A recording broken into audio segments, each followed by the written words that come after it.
Next up, we have Salt speaking about resilience and FLOSS. Do founder decisions impact development activity after crisis events? I'll get out the way. Take it away, Salt. All right. Hello.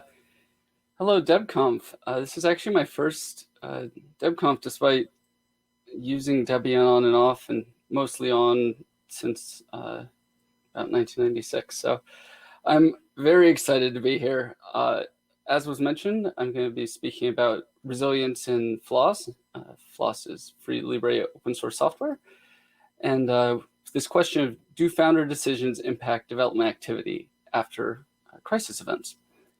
This was my master's thesis, which I defended, oh my gosh, earlier this year. The years have been pretty long. So I'm going to switch my cameras so that I'm looking at my other slides, and we'll see how that works out. But here we go. Okay, so I guess a brief background on myself. I'm Salt. I've been using Linux since 1996, and I'm here because this is stuff I believe in. This is the area I work in, and stuff I try to promote and help. I graduated with my master's thesis from the Department of Communication, studying under Benjamin Mako Hill at the University of Washington as part of the Community Data Science Collective. And that's where I did the majority of this work. So this question comes up. What license should a new software project use? Of course, we all know the answer, a free one. But which one? Does it actually matter? And if it does, who says? So one of the driving questions and reasons for any of this research was figuring that out. Again, I really promote free software, and I want to give people kind of good reasons to use this stuff. So, a little bit of background. I'm going to kind of give some broad strokes, some overviews on FLOSS, and on the questions and where I kind of built all of this out. But I'm not going to go to the bare bones level. Not going to talk about the history of computers and all of that. Because I think this audience probably has a good handle on a lot of that. I mean, the open source definition is a derivative from Debian. So the big thing that my analysis kind of leans on is the question of protective licenses, which are the free software licenses that require derivative works to remain in the public domain. These are the copyleft licenses, right? The strong copyleft, one might say. They've been termed viral licenses. Some people have even said they're restrictive licenses. But I much rather the term protective licenses, because what they're doing is they're not only protecting the initial creation, but they're protecting anything that's derived from it. It's the way of bringing things back into what seems to have been a more and more deteriorating public domain. And on the other hand, we have permissive licenses. So these are the licenses that only apply to that original source. And this language is pretty commonly used. But that key distinction is where I was able to kind of build this whole study out of and try to draw some insight and inferences. By the way, I will have Q&A time after. I don't expect to fill the whole time. I also have multiple monitors here, and I have IRC open, so I'm in the DC21 Talks 1 channel, so if I see you ask a question there, I'll try to answer it midway through. So the other kind of large area of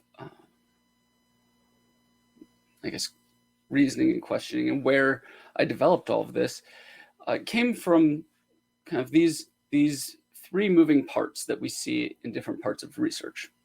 So the first one, I've been somewhat conceptualizing, and it's based on early work by Ostrom about constitutional decisions, and maybe there's been some more work here that I have yet to find, but I have this term that I've been throwing around, which is founder decisions.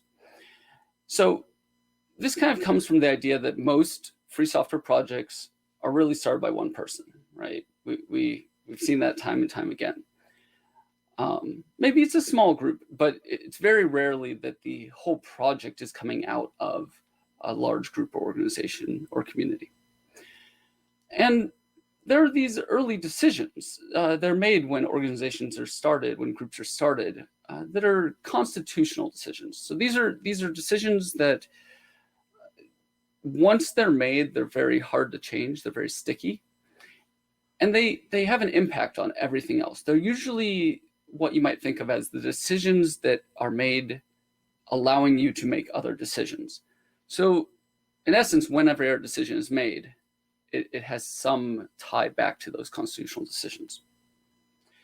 Now, there's kind of a subset of choices that are made, especially when these projects are being started. And those choices, when they're constitutional, may actually carry the founder's bias. And what I mean by that is, if a decision is constitutional, it's going to have an impact on everything, all of the decisions that come later. And if that decision is only made by one person, then if the decision has this ideological drive, is kind of steeped in that, then it's likely that we would be able to say that that one person has an impact on all of the decisions tied to that. So there are a few such founder decisions that I've been thinking through. I'm happy to talk more about these and come up with more. In fact, I have a BOF after the break for founders and FLOSS folks interested in founding. So please talk to me more about that. But the one I'm going to look at, and the one I looked at here for this analysis, is FLOSS licensing, right? So that's the founder decision. That's this kind of where I base of the theoretical grounding of this work.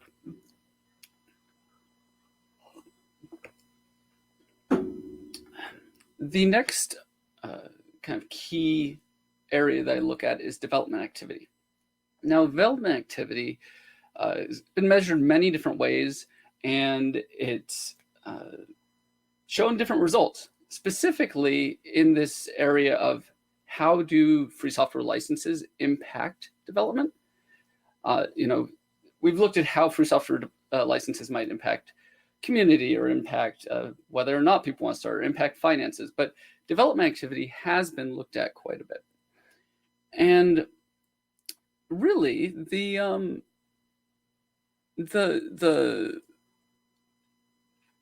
findings have been very mixed. So I'm pulling up. I have my thesis actually right next here. I also happen to have it. I paid for the hardback, so I have that right there. But I will look at the soft copy for now. So there's kind of a few key folks who've looked into this. And some have looked at strong copyleft versus weak copyleft. Some have looked at, again, this copyleft permissive. Some have broken it down in different ways. And the findings have been mixed. But almost all of the research was over a decade ago, usually over 15 years ago. And it was almost always on smaller subsets than what I'll be discussing today. Data sets, one might say. I think the biggest one, I can't, was on 8,000 projects, I believe. And that was in 2005. So development activity, how kind kind of rapidly these software being developed, actively developed. You might consider this a measure of health. So then the third thing that we look at is crisis events. And crisis events are these external perceptions, right? It's the idea that someone has concern about whether or not the project's going to continue.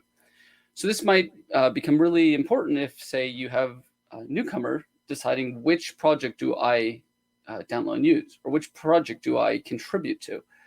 And almost all of the studies I could find in terms of free and open source software looked at kind of what went wrong when a crisis happened.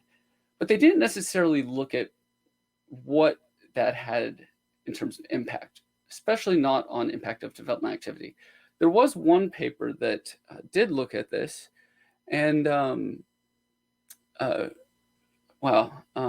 was in 2012, and it looked specifically at the ability to recover from a disturbance, which is, as the title suggested, and as we'll get into a little bit later, this idea of resilience, right? What does it look like to be resilient? So those are the three areas I looked at within this analysis. Taking all of that together, I came up with three hypotheses. And these are hypotheses about how the difference between licenses, or just in general, the difference between those areas would impact things. So my three hypotheses: H1, free software projects with protective licenses, so these are copyleft licenses, will have more development activity compared to those with permissive licenses. Hypothesis 2, a crisis event will increase the rate of development activity in FLOSS licensed projects. So this is both permissive, protective. This is anything that is, in this sense, in my data set, and we'll talk about that momentarily.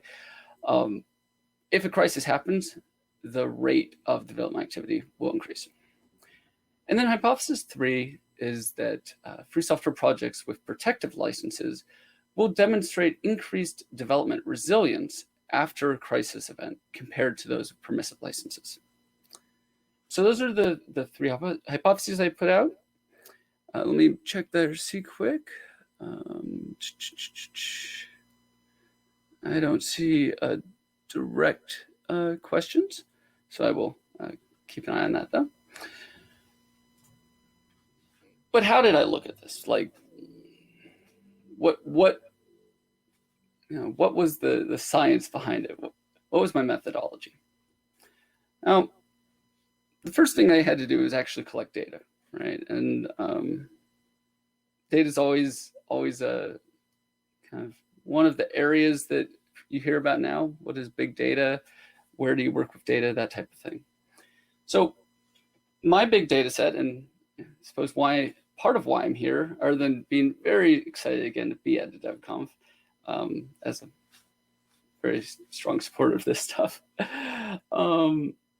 is that I use Debian's source packages. So I was able to actually use Scrapey, built some Python scripts, and went through, collected, at the time it was all Buster. I'll probably rerun this before I submit it next. I guess I should put a disclaimer I meant to earlier on. This is the first time this work's been presented since the defense, and it has not yet been, as you might say, academically vetted. It's not published in a journal. This is just my master's work. So I am looking for ways to refine this, ways to improve it as I get it, prepare it to submit to journals. There's a question about what do I mean by a crisis?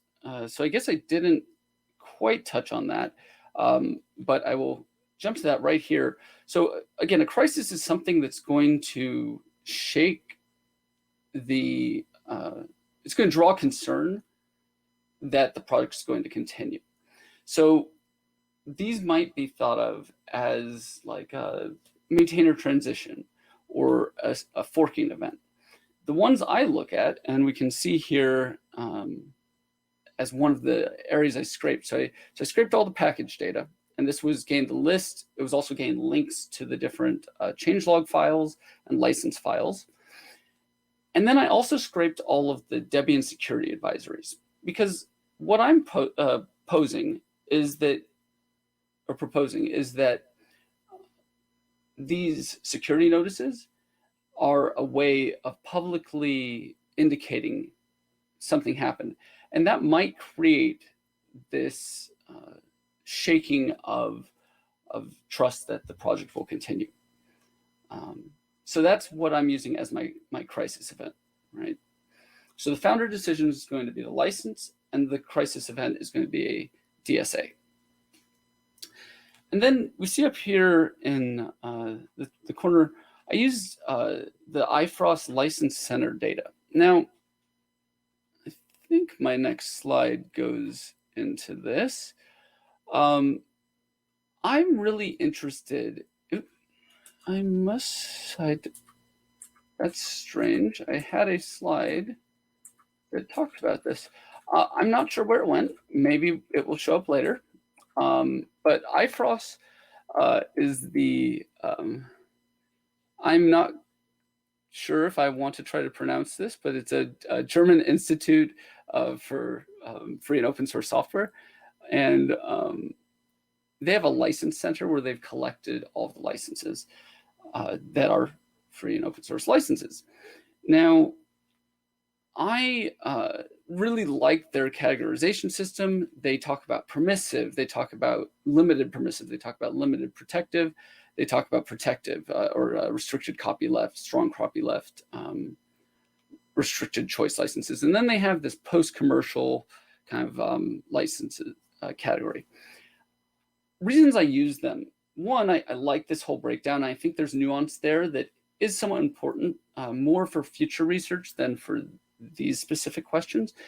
But two, the big lists that we find of licenses often are held by the FSF or the OSI. And well, there's a quote here.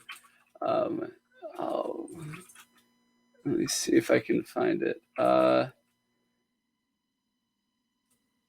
No. There's a quote I had about the OSI and here it is. OSI and GNU, brothers and sisters at daggers drawn. There's this idea that there is a feud. It's been long-standing. It's my hope that won't be a forever feud. But because of that, I wanted to find a licensing schema and a list that was not associated with either of those organizations. All right. So there's this question about security issues not necessarily being crises. And I definitely think that that's an area to explore. I think that in the sense that it is a publicly available signal, and that signal can be interpreted as there's something going on, it falls into kind of my definition of crises that I'm using. But it is definitely something to explore further. So here's a table that is kind of the actual concepts that I had, and then the variables I used, right? So I'm really, my main thing is this change of delta days, because I'm using changelog entries to measure development activity. And this measure has been used previously. It's definitely a very not nuanced, a granular measure, but it does get us something about that. And then we have the package age, which is just a count. I didn't want to use dates because some packages maybe have lots of changes, but they're all very close together. Some have lots, but they're over long spans. And these are things that I do plan on controlling for with further analysis. Seen DSA is whether or not a crisis event has been seen. And then I collapse all of those distinct types of licenses into whether or not it's protective. And that really is just to ease analysis at this point. In the future, I would like to kind of keep some of that nuance. What I'm looking for when we get to H3 is this idea of development resilience, this idea of can a project recover from a crisis event? And so I'll be looking at the kind of delta of the delta, right? The difference between the change delta days before and after the event. All right, so we get to some numbers. Almost 30,000 free software projects fit my criteria. I did have to throw a number away. I was considering updating this slide and just ran out of time. But this is how many projects were in my kind of final data set. Of those, I had over 500,000 changelog entries, almost a 50-50 split between protective and permissive projects. Again, some were thrown out for being one of those other type of licenses. And I will say that I have some bones to pick about how the license files are enforced or not enforced. And I thought about taking some of my data here to release a big push. If someone wants to like an automated, like, here's an update to everyone's license file, so it's using the newer version, or is confirming that this is the license applied to this. That's something I'd love to talk to folks later about for some debiting stuff. And of those, just shy of 1,000 projects have experienced a DSA, so a crisis event.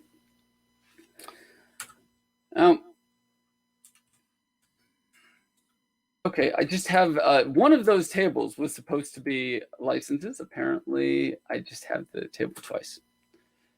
So while we're on the methodology, the big thing I did here, and the thing we'll be talking about, and the thing that makes this academia, is statistical modeling. So my models here, we can see that the first one is looking at whether or not the project is protective.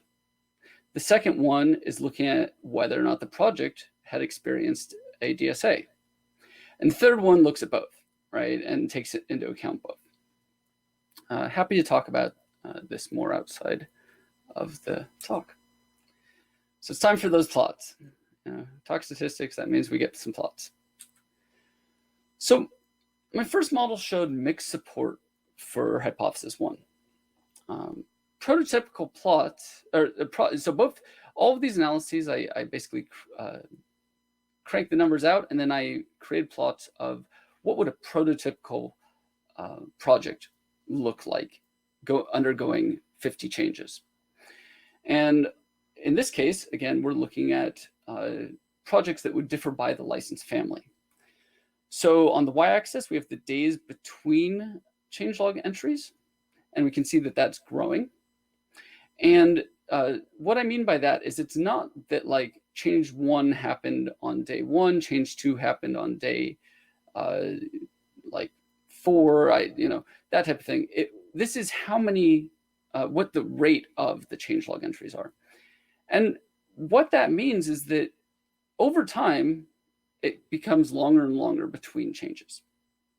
So at the start, we have this base changelog, base time of 15 days or 18 days, with the first one being on average 6 days or 10 days.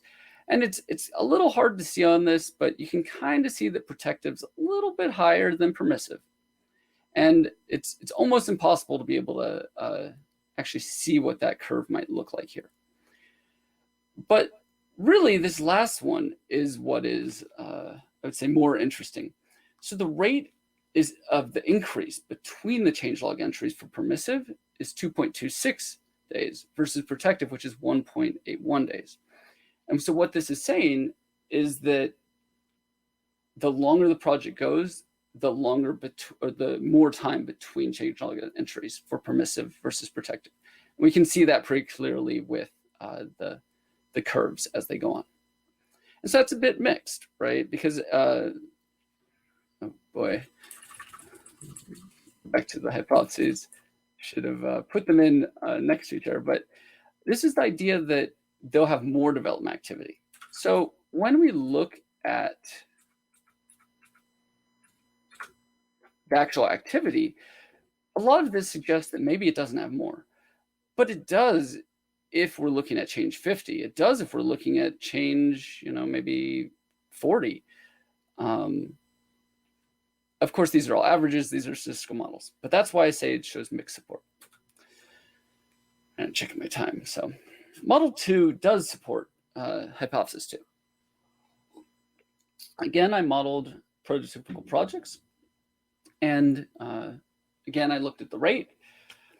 And this time we can see that before a DSA, that rate increase is 1.98 days. So that means change 1 happens at like 0 days. Change 2 happens at 1.98. Change 3 happens at like almost 4. Or almost, almost 6, because it's increasing, right? And then 6 plus, anyway, you get the idea. Whereas after, it's only increasing at 1.4 days. So that means the development activity actually speeds up by almost 27% after a crisis event happens. There are a lot of ways we might be able to explain this, right? There are more people who get noticed. There are more eyes on it. There's new things, that type of activity. The idea is that the community comes together to support these things because we're looking at free, libre, open source software. Model 3, however, does not actually support hypothesis 3. And so this is a really, there's a lot to explain here about what I mean by does not support. So again, we're looking at prototypical projects, and they only differ by the license family. But this time, both of them experience that DSA after 25 changelog entries. And for permissive, we can see that it's just really a pretty flat line. It's that same curve we saw earlier before the entry. And then after it has a DSA, it really, it drops down. So that next one directly after DSA comes much quicker. And then it flattens off. For protective, we have that same curve we saw earlier. And like when we get to 25 entries, it's actually, changelogs are at a pretty quick rate, right? We have lots of people contributing. And then after, it actually takes more time for that next one after, for the fix to come in, right? This might be, if we were to listen to some of the theories about why you would use a permissive license, this might be because someone paid to have a fix implemented, paid to deal with these security vulnerabilities. Whereas this one, people had to get the right community member to work on it. After, and why this is a bit of a tricky finding, is they're both pretty similar, their slope, even where they start. However, what I was looking at with hypothesis 3 was development resilience. And resilience-wise, permissive licenses really sped up compared to how poorly they were doing. Whereas protective licenses don't really change much. They don't really change much at all. And so that suggests that permissive licenses in this case and model are more resilient than protective licenses. So what's this actually mean? What are we talking about? Why are we talking about? So I pulled this right out of the thesis. So if the FLOSS project is being designed with a long-term community in mind, then a protective license might be preferred to a permissive one, as the initial difference in development activity is made up for by the decreased rate of decay. What a mouthful. Definitely academia. What I mean by this is that we look at these and we say, this story is pretty clear. It's a little mixed, but it's pretty clear that as it goes on, you're more active. This story, while less clear, we're only looking at 50 changes. I'd be interested, and when I release this as a journal article, I hope to release this in the online appendix, what this looks like at 100, what it looks like at 200 changes. Because given what we know about the rate, I suspect that over time, protective licenses continue to be more active. So that's kind of the big takeaway. That's what this research was looking for. I like that finding, and that's right now what I am kind of pointing at the what we would say like the practitioner finding, the one that's hopefully important to the folks here. I do have some academic contributions that I made. Again, this was a master's thesis. So big one, I built on the shoulders of giants, made the giants taller. The idea there is there was this debate of the different ways licenses impact development activity. I had new findings. I added to it, bigger, newer, etc. But also I added to this larger conversation of free software research as a whole. So that was kind of one of the big things. The other one is that I shined a light on this understudied area. Now, crisis events, we look at how the crisis happened, but the impact of them and the resilience of development, that's something that hasn't really been studied much. I mean, I did a lot of reading and I only found one paper really addressing it. So by shining that light, not only am I trying to help figure out this mystery, but I also am hopefully making it a place that others will come and study and explore, because crises happen. That's part of the nature, right? Accidents aren't intended. And then the final thing is I introduced these kind of two larger theories. I don't know if I did the best job of fully outlining them, but I'm trying to bring them up. And one is resilience. Like, what is resilience? You know, it's often used in psychology. There's a few findings I found on like community resilience. But development resilience is not something that seems to have been explored all that much, or as far as I could find. And there was founder decisions. I was shocked. I looked around all over. Scroll wheel. I looked around all over for anything pointing to the constitutional decisions, because I knew I read it somewhere. I didn't just pull that out of thin air, and I couldn't find anything except for like a conference presentation in 1968. And I see this like through line of ideology as being very interesting, and something that if we could actually get a hold of and measure, could really could lead to a lot of understanding of the world that we don't currently have. So with that, I want to thank you all and open up to questions. Again, I have the IRC open here. I will point out that one of my students introduced me to this, and I have been loving it. There's these websites that share presentation templates. I feel like they've really made my presentations look a bit better than they used to. And they're all released by, I think it's usually CC BY, but you know, I'm CC BY SA in it. And so I put that in there. That's also the presentation and slides. I also want to mention that I have a conference coming up. Put my little spiel in, Seattle GNU Linux conference. mostly for the backronym of Siegel. That's coming up on November 5th and 6th, and it's a virtual conference. The CFP is closed, but we just opened a Lightning Talk CFP. We have some really, really cool keynotes. I should list them all here, but like I'm a little brain tired, so I'll just say that Christine and Morgan Limmer-Weber, I should need to E. Hashman and Corey Doctorow are three of them, and I need to get the third because I shouldn't list three and not list the fourth. Get my notes. No, I wrote it out.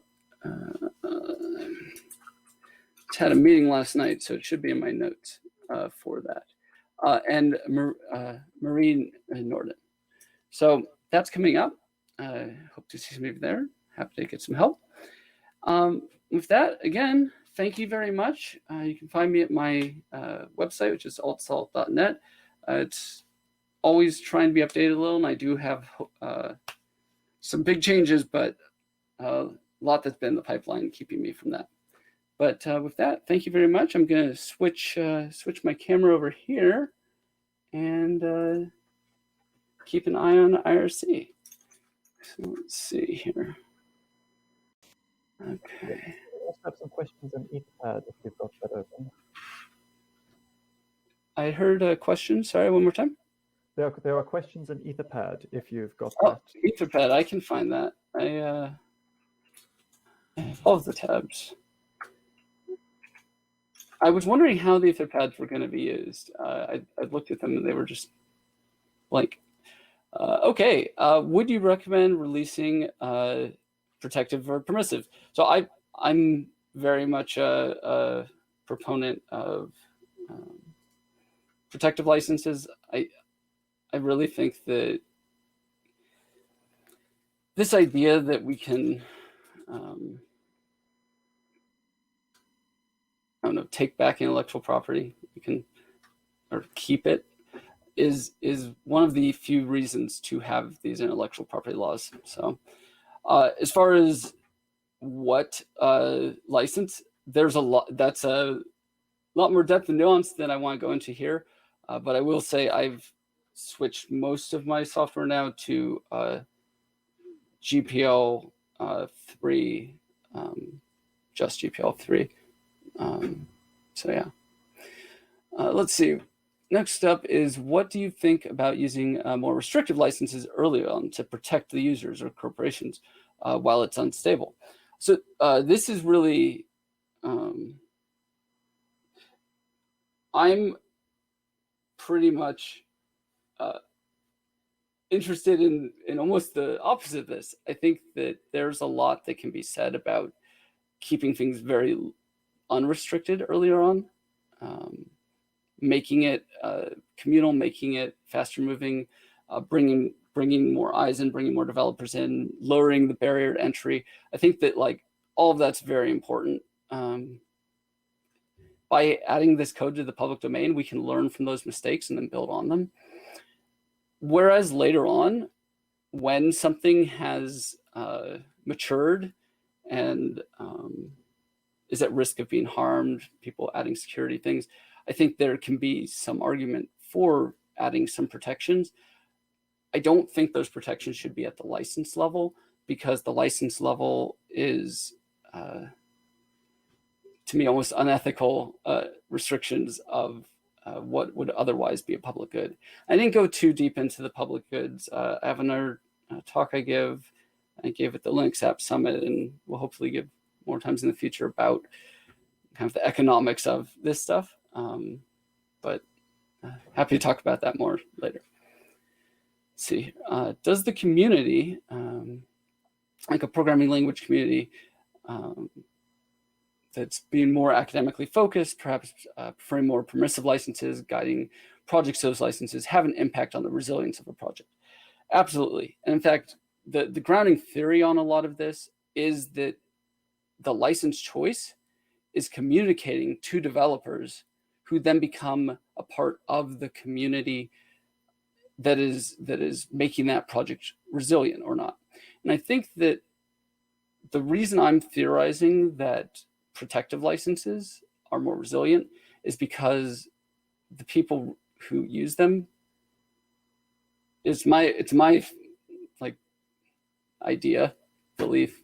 I don't know about belief, but it's my strong theory that people using copyleft licenses and protective licenses care about these issues a little more, and because they care, they'll be more resilient because they'll be there to pick up the pieces, and they will hold on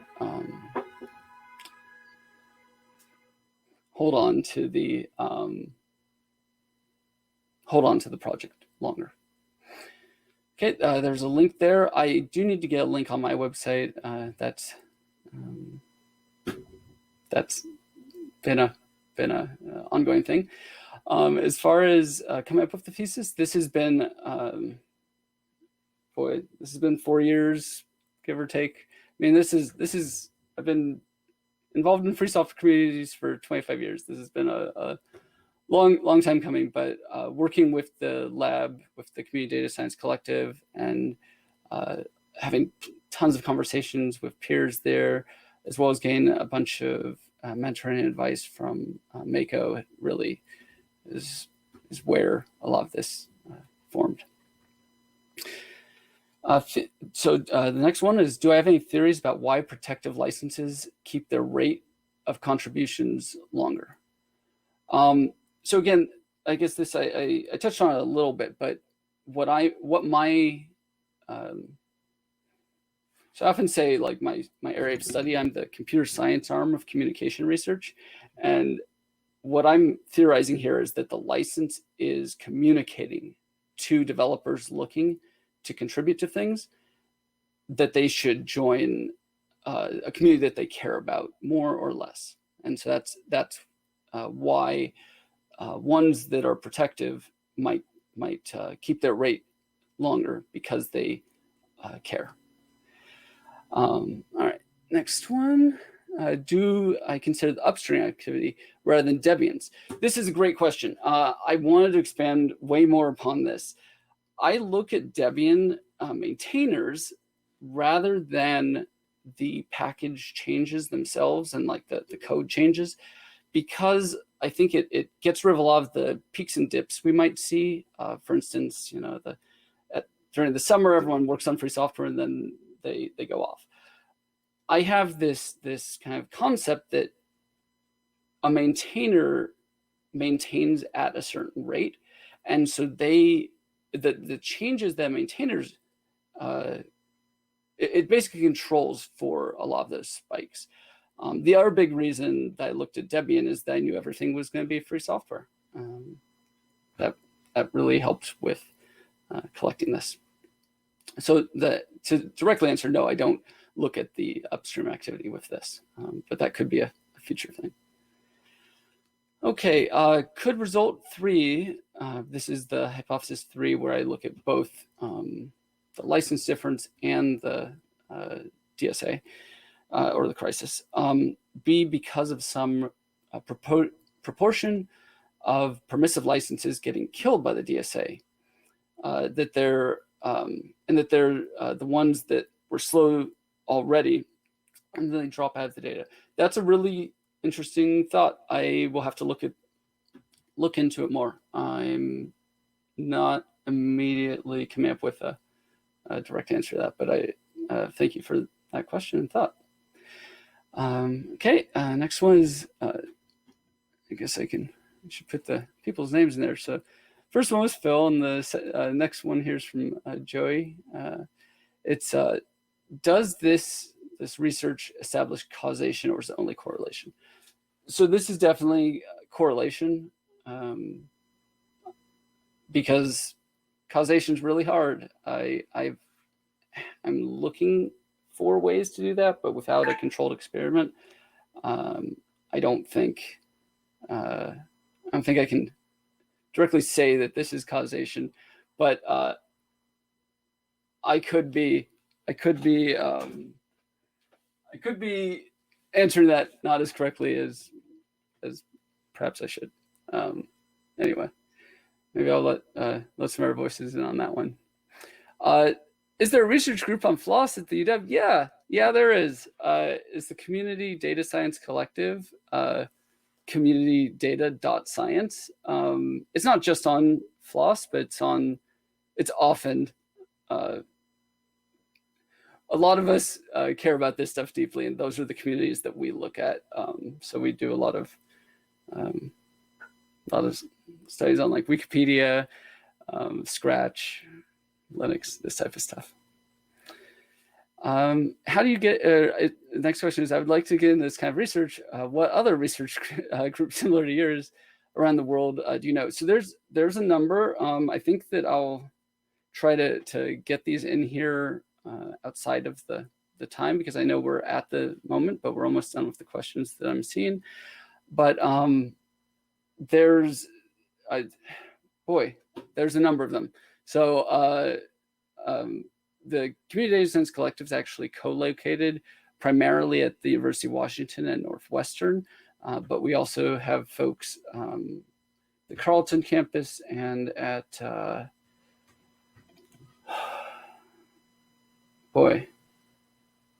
I'm forgetting.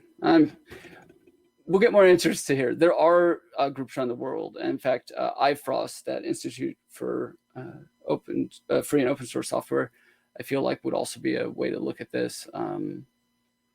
I'll get more answers in here. The last item or last question is, thought is that it would be interesting to see some candles on the graph in the final version. For example, where there is variation. So I think I know what you're talking about here. And we basically decided that it's very hard to show this accurately when you're talking about, specifically when you're talking about prototypical projects. But my earlier version did have confidence range type things, and it's somewhere here, but it's not going to be quick enough to find that I can do that. I would like to integrate those again, but it's a really challenging thing to talk about when you're building these statistical models. I see some talk in IRC. I'll be kind of responding more there, and I'll try to get some more of those similar research groups over in here. But other than that, thank you all very much for being here and actively listening. And again, I have to see you in the future. Thank you very much, Salt. Yeah. Thank you.